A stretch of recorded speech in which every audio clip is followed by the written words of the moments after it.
सहाफ़ी हज़रात जो, नौजवान जो सिपाह हुजे, यूथ हुजे, जा असांजा खैरपुर जा रवासी हुजनि, सभिनी खे खैरपुर वसाण हाउस से वेलकम चवां थो। तव्हां सभिनी जो शुक्रगुज़ार आहियां। तव्हां हमेशह वांगुरु अॼु बि तव्हां गोए खटी वियो पूरे सिंध में। पहिरीं वॾो फंक्शन खैरपुर वसाण हाउस तव्हां ज़ियालनि रौनक बणाए छॾियो। ऐं अॼु तव्हां ई असां जेके अॼु गॾु थिया आहियूं, 26 आइनी तरमीम हीअ तमामु वॾी ॻाल्हि आहे। हिन खे जेतिरो बि पेश कजे ओतिरो घटि आहे। उहो इन जे करे हिन मुल्क खे जेकॾहिं आइन ॾिनो शहीद ज़ुल्फ़िकार अली भुट्टो ॾिनो, हिन मुल्क खे जेकॾहिं एटम बम ॾिनो शहीद ज़ुल्फ़िकार अली भुट्टो ॾिनो। जेकॾहिं कंहिं पार्टीअ जूं कंट्रीब्यूशन आहिनि, कंहिं पार्टी जूं कुर्बानियूं आहिनि, कंहिं पार्टी आवाम जी ग्रास रूट तो आहे, उहा सिर्फ़ ऐं सिर्फ़ पाकिस्तान पीस पार्टी आहे, ॿी का पार्टी कोन्हे। उहो इन जे करे जेको हिन मुल्क खे आइन ॾेई सघे थी, जेको हिन मुल्क खे बचाए सघे थी, जेको हिन अवाम जा हुकूक बहाल करे सघे थी, जेको हितां जे अवाम खे पंहिंजे दिलनि में रखी सघे थी, जेको हितां जे अवाम खे हिन धरतीअ जी पासदारी करे थी, उहा सिर्फ़ ऐं सिर्फ़ पाकिस्तान पीस पार्टी आहे। हीअ आइन 26 तरमीम खे बहाल करण वारो सिर्फ़ ऐं सिर्फ़ बिलावल भुट्टो ऐं उन जी पार्टी आहे।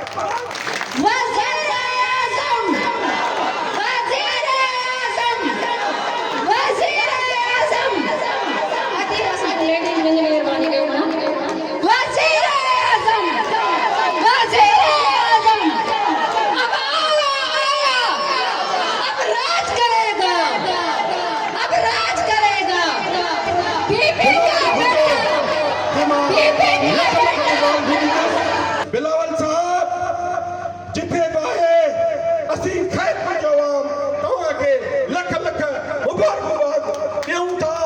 इन जे करे तव्हां हिन मुल्क जो फ़ैसिलो कयो, हिन आइन जो फ़ैसिलो करे तव्हां ॾेखारियो त हिन मुल्क जी जेकॾहिं पार्टी आहे त उहा पाकिस्तान पीस पार्टी आहे।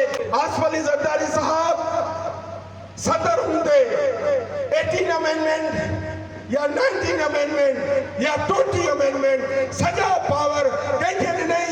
पार्लियामेंट खे ॾिनई। हिन वक़्तु पार्लियामेंट सुप्रीम आहे, सुप्रीम रहंदो।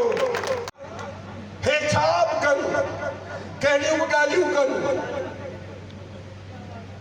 पाकिस्तान पीस पार्टी जहिड़े वर्कर जो को मुक़ाबिलो कोई नथो करे सघे। हे उहे सियासी क़ैदी आहिनि, पाकिस्तान भली तबाह थिए पर पंहिंजी अना उन को न हटंदा। हीअ पाकिस्तान पीस पार्टी आहे, पाकिस्तान खे अॻिते वधाइण जी ॻाल्हि कई आहे। ऐं हाणे जेको पार्लियामेंट में बिलावल साहब जी कोशिश सां ऐं तव्हां धरतीअ जे रहण वारनि जे करे, हिन पाकिस्तान जे रहण वारनि जे करे जेके बिलावल साहब कोशिश वरिती आहे, बिलावल साहब जेकी हिम्मत भरियो 6 आइनी तरमीम पास कराई आहे। मुबारकबाद खैरपुर जे अवाम जे तरफ़ों, पूरे सिंध जे अवाम जे तरफ़ों ॾियां थो। बिलावल साहब शाबाश। इहा हूंदी आहे लीडरशिप, इहा हूंदी आहे बहादुरी। ऐं उन जे मथां आसिफ अली ज़रदारी साहब जेको कमु पार्टीअ लाइ, तव्हांजे रहण लाइ करे पियो, उहो तव्हांजे साम्हूं आहे। जॾहिं निकिरंदो आहे, ही जेके सियासतदान आहिनि इटकियूं बिटकियूं ऐं कॾहिं को काॾे चवंदा आहिनि न, जॾहिं शेर निकिरे त पोइ गिदड़ पंहिंजे ॾाणे में हलिया वेंदा आहिनि। जा ॿिया सूबा हुजनि, उहे सभु बिलावल साहब खे पुकारनि था। अॼु बिलावल हिन मुल्क जो वज़ीर आज़म थी, ऐं मूंखे यकीन आहे अल्लाह साईं ते, हाणे जेको वज़ीर आज़म थींदो उहो बिलावल भुट्टो ज़रदारी साहब थींदो। ऐं उन में हिम्मत, जुर्रत, सभु कुझु मौजूदु आहे।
छुट जा बीबी जा दुश्मन सा गोले गोले